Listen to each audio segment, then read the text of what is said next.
lesson has to deal with the price tag of leadership, which is self-discipline.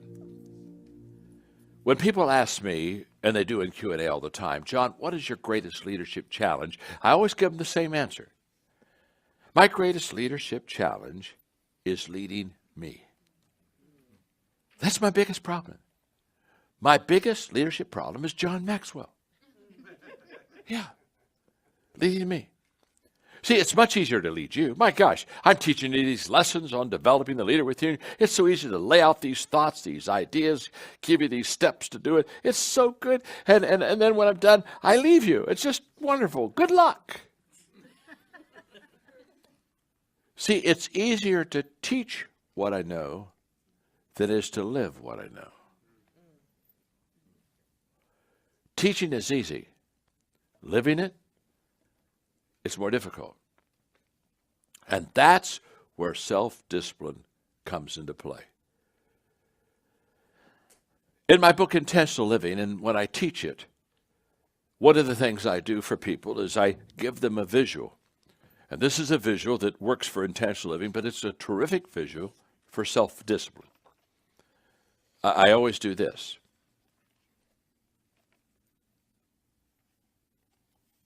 Because what I want you to know, what I want to know, what I want to know, is that everything worthwhile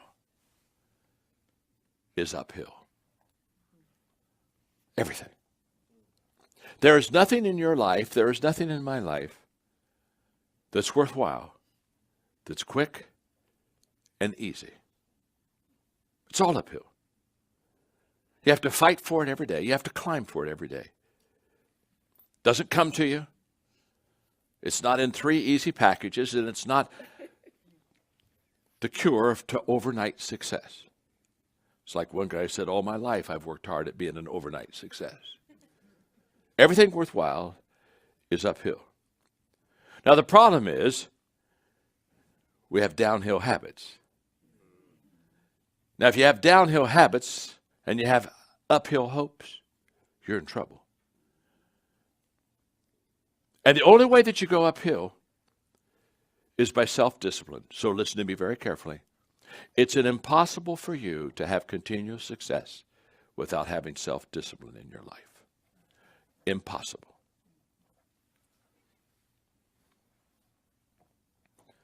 And my greatest challenge as a leader is your greatest challenge as a leader.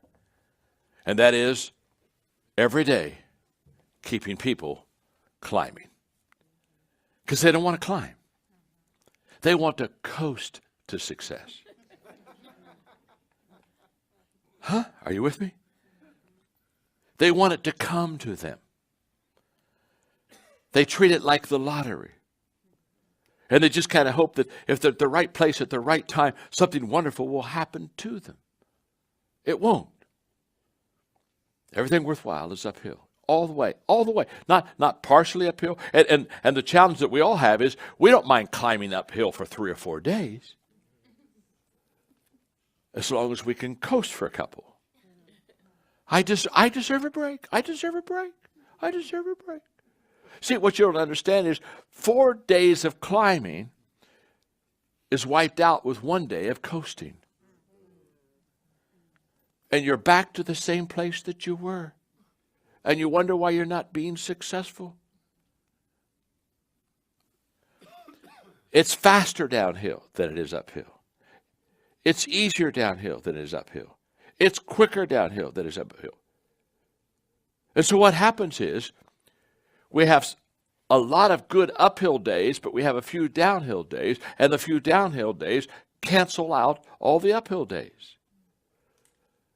So people ask me all the time, they'll say, Are you writing another book? Yeah. I'm always writing another book. In fact, I'm always writing 3 books. I'm creating one, writing one, and finishing one. Well, do you do that all the time? Every day. Honest to God, I've never had a book write itself. It would be nice if I can figure it out. I'm going to buy into that program. No. I've got to write every one of those suckers. And I love people who say, well, how do you do that? With a legal pad and a pen. One word at a time.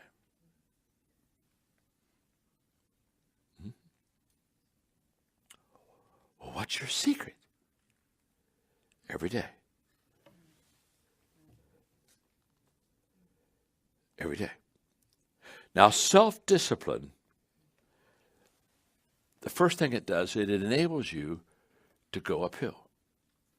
You can't go uphill without self-discipline. Nobody will carry you uphill. Nobody can coach you uphill. Nobody can push you uphill. If you go uphill, you got to do it yourself. There are no free rides uphill. There's no such thing as accidental achievements.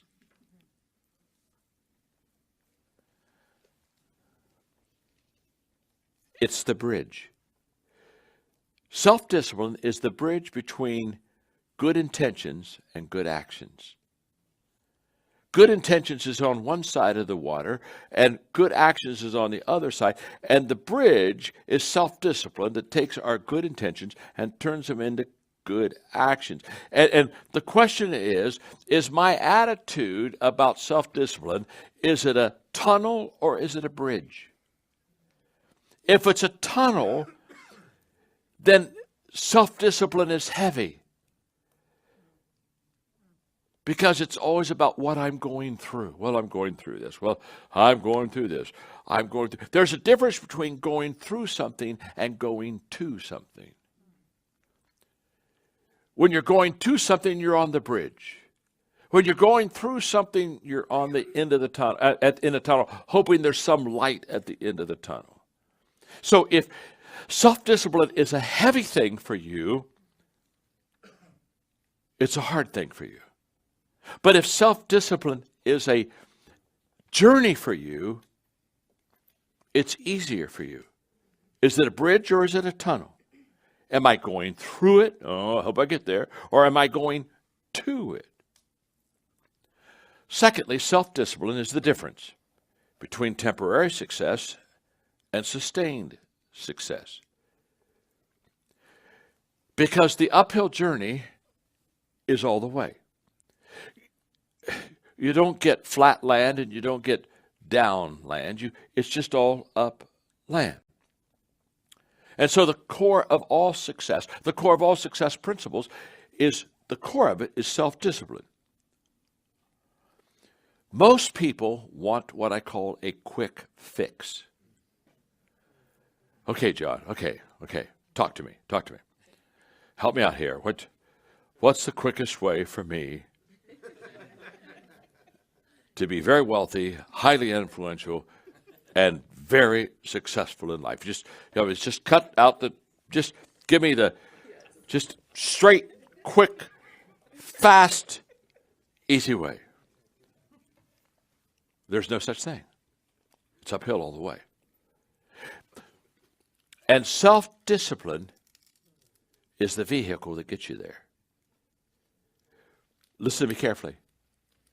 There is nothing I can do for an undisciplined person to make them successful. And the quicker you understand that and quit working with those kind of people, they'll wear you out. What have you done for me lately? Can't you carry me for a while? I don't want to carry you. I want to throw you off the bridge. The only energy I want to exert with you is throwing you down. Have no desire to. It's the pay now, play later scenario. You either pay now, that's what my father taught me, and then you get to play later. Or you can play now and you pay later. But you're going to pay. Do you want to pay on the front end or you want to pay on the back end? If you pay on the front end, the cost is less than the back end. Every day you delay the payment gets at greater level. Number 3, self-discipline makes habit your servant instead of your master. Now, habit becomes your servant, not your master, once you understand self-discipline, habit begins to serve you instead of you serving it. Now, we talked about uphill hopes, downhill habits. Are you with me? So let me on the screen, let me show you the difference between uphill climbing and downhill sliding. See, on uphill climbing, everything worthwhile is uphill. Can I tell you on downhill slide? Nothing worthwhile. There's nothing worthwhile. If you're going uphill, you get wins, you get losses downhill. If you're uphill, you're preparing. If you're going downhill, you're repairing. I know people every day, they just repair. They just are fixing yesterday every day. High morale is uphill climbing. Low morale is in downhill sliding. You get high self-respect if you climb uphill. Low self-respect if you're going downhill. Self-improvement uphill, no improvement downhill. You're purposeful uphill, you're aimless downhill, you're fulfilled uphill, you're empty downhill, you're making a difference uphill, you're not making any difference downhill, you're intentional in your actions uphill, you're got just good intentions on downhill. Wow. Now, all of this uphill climbing can be described in the phrase self-discipline. Again, it takes a highly self-disciplined person to uphill climb. And only self-discipline will get you there. Now, okay, let's talk about emotions for a moment, because we all have them. We're all emotional creatures. Emotions are a wonderful thing. I love emotions. They allow me to express a lot of things to a lot of people. So I'm not anti-emotions, but let me say something. Emotions without thinking is downhill. You show me a person that's emotional, that doesn't think, and they only got one way to go, downhill. And emotions with wrong thinking is downhill. And if you put emotions above thinking, it's downhill. So how do you get uphill? That's when you have emotions, but with right thinking. Because when you think right, your thinking will always trump your feelings. They always will. Not in the beginning. So you got to give people time to work through that. In the beginning, it's emotional. We feel that, well, my gosh, it's wrong, and I'm mad about that. Or it's okay. It's okay. There's nothing wrong with that. Here's what I say. Let your emotions emote for the first few hours. But then let thinking come into your life. You with me? And if thinking doesn't come in your life, there's no uphill to it. Self-discipline, number 4, is most easily developed in your strengths and in your passion. Because self-discipline needs fuel. And the fuel comes through doing what you love and doing what you're good at. There's a relationship between willpower and why power. There's a connection. And the connection is very simple. When you're doing your why, your purpose, you have a will. Because it's what you love. It's what you care about. That's what I call making self-discipline easier. And so therefore, I'm very self-disciplined in adding value to people because it's a passion of mine. Are you with me? Yeah. I'm very self-disciplined in writing. I write at 5:30 in the morning. I write before people want to see me. And I get very excited about that. I don't get up at 5:30 and say, oh my God, got to write again. Okay, here we go. Come on, thoughts. Hit me. No thoughts hitting me. I'm going to lay down for a moment and sleep on it for a while. No.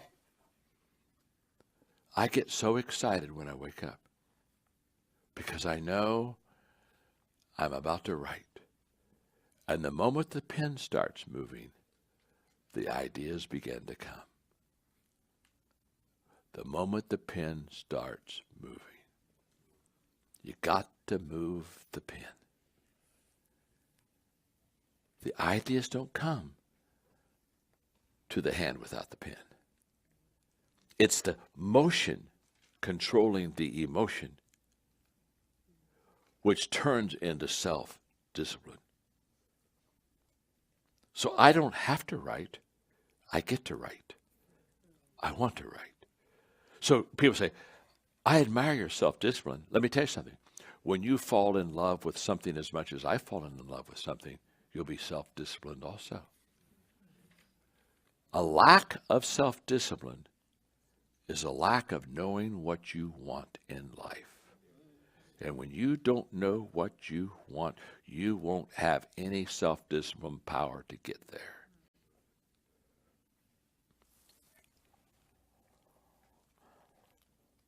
Self-discipline, number 5, makes consistency possible, and consistency compounds. It always has, and it always will. See, consistency is the prerequisite of excellence. You only become excellent in something because you're consistent with it. If you're inconsistent and it's hit or miss, you've never hit or missed your way to excellence. It's consistency. And consistency reinforces the vision that you have and the values that you have. People do what people see. So when you're consistent with that, people see you doing it, and it becomes a value in there because leadership is highly visual. People do what people see. And consistency establishes your reputation. You get a reputation by doing the same thing extremely well. Wow. And that consistency provides security for other people because they now know they can depend on you. If you've been good in the past and you're good in the present, there are pretty good odds that you'll be good in the future. It's that consistency that brings security to people where they say, wow, as a leader, I can depend upon you. And when you do all those things and put them together, consistency compounds. And so here's what I mean. I've been speaking like I'm speaking now, not as well, but I've been speaking for 50 years. Okay? For 50 years. So people, they watch me teach. And they said, John, God, you're such an incredible communicator. You just sit on a stool and drink your water, suck a cough drop, laugh and talk and walk around and sit down with us. You seem totally relaxed. Well, I am. I'm not nervous. I wasn't nervous before I came out. I'm not nervous now. I'm very relaxed. I'm with friends. I'm having a wonderful time. This isn't hard. This is very easy.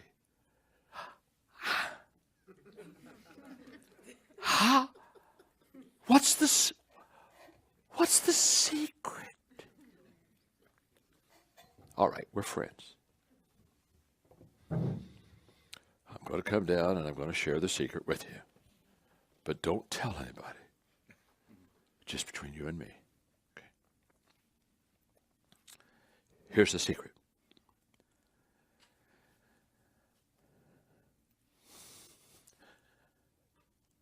I've done this 12,000 times. I got it. That's the secret. That's the secret. 12,000 times. Let me put it this way. If after 12,000 times I'm not any good and I'm nervous, it's not my gift. You see,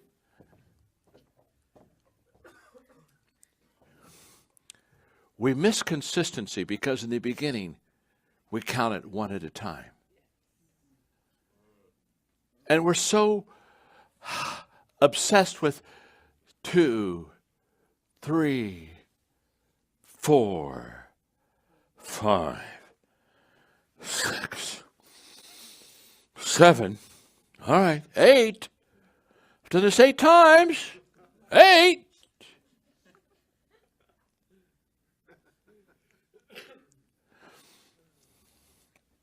You shouldn't even start counting until you get to about 10,000. It compounds. Writing the same way. I shared with you. It was my 7th book when I got good at writing. 7 books. The first 6 books, people weren't saying to me, when are you going to write another book? When's your next book coming out? They're saying, oh my God, he wrote another one? Oh, I wonder how long he's going to do that. The first 6 books, only my mother bought the books. Get the picture. Training, I've been doing it for 39 years. Writing, I've been doing for 38 years. Providing resources, I've been doing for 35 years. Self-discipline allows every day to count, and self-discipline allows every day to compound. And what you got to understand is, you'll never know how good you're going to be until you've done it long enough to know how good you can be. That was really good. You're never going to know how good you're going to be until every day you do it to discover how good you can be. And self-discipline is what allows you and me to get better. And here's the way it works. In the beginning, when you start off, you're not as bad as people think you are. Because I know what it was like to start off. And I start off, I remember when I first started speaking, and I wasn't really good. And I wanted to tell people, I wanted to say, I know it wasn't really good. But I'm really not that bad. I'm not quite as bad as you think I am. Because in the beginning, people just think you're worse than you are. But let me tell you how consistency works. If you do it really good, over time, in the end, you're not as good as people think you are. It's called the consistency flip. After a while, people just say, my gosh, they're amazing. No, not amazing, just done it 12,000 times. If you can't do it good after 12,000 times, find a new gig, okay? Get a new career. Go do something else. Self-discipline. Is it a bridge? Are you going to something? If it is, it'll motivate you. Or is it a tunnel? Are you going through something? If you're a tunnel with your self-discipline, you'll quit all the time. But if you're a bridge, you'll keep going because you see what you're going to, not what you're just going through. That's self-discipline.